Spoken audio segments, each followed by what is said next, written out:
there's no insurance. Once you're into international waters, your pleasure craft does not have boat insurance. So you are out everything.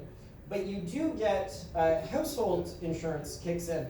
And I argued that my clothes were just in transit on the way to Portugal, and I lost them all. And so I had a binder and some backup material and a letter from the oil tanker saying this in fact happened. And my homeowner's insurance ended up paying for that. So long answer and a few answers to one question. Yeah. Also, when you landed in New York, I assume all your papers, passport, whatever, went down with the ship. Did you have a problem? No. So the four of us in our coats, we had wallet, passport, and phones. So those were the things that everybody had. I actually prepared a go bag, which included this laptop so I had a backpack that I could shed if I had to climbing up the ladder. So it had a few things, like all of our photos and that type of thing. I wanted to make sure those were preserved, and it had a bottle of scotch. So that was available once we arrived to the top. But the other guys did not have that. Somebody asked the question, were you tied off as you were climbing up the rope? And the answer is no. And that was intentional. It was a changing circumstance constantly. As I said, the spreader hit the back, hit me as I was climbing up the ladder. I would not have wanted to be tied off in that circumstance. It would have actually interfered or got in the way.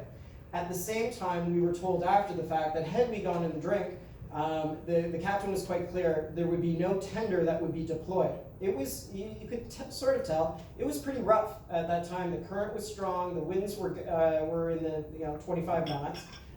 He was not going to deploy one of the two tenders that he had on board, which are essentially orange corks with a motor on them. And he said, if one guy went over, we would throw some ropes, but that would be it. Yep. For what it's worth, I recently read an article by Ralph Naranjo, or one of those cruising gear guys, who said, in his experience, it is impossible to rig a rudder out of the stuff you found on the boat. You need to prepare before. That's nice to hear. On the prepare before, outside of getting the survey done, I'm not sure what additional things we would have done differently. We thought everything was going to be fine. Typically what people do in racecoats is they've got gudgeon and pindle on the stern. Mm. And they've got a gudgeon and pindles set up so that a rudder that is kept down below under the seats or something like that can be mounted on the stern to alleviate the problem. Right. Okay. But dining room tables don't cut it. All right, I think I'm at the 1:30 right on the. Any other comments or questions? Well, thank you so much. And I have a little token of appreciation for you. You are now a Shellback, and wonderful. Thank you. More than welcome. I will wear that. And I congratulate you on your rescue and your adventure and the courage to think about doing it again. If you come back to Shellbacks, we've had a few people who have crossed the Atlantic and in much simpler circumstances than you.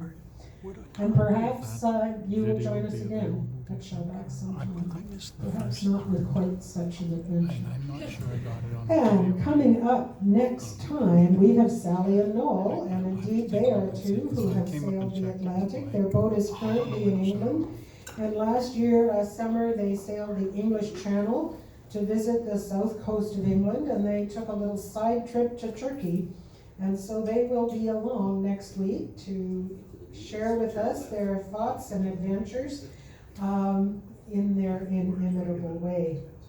And the following week, we have Angus Armstrong, Harbour Master Emeritus, who will give us an update on the status of the plans for the waterfront of Toronto, including plans for the mouth of the Don River. And with that, pipes out.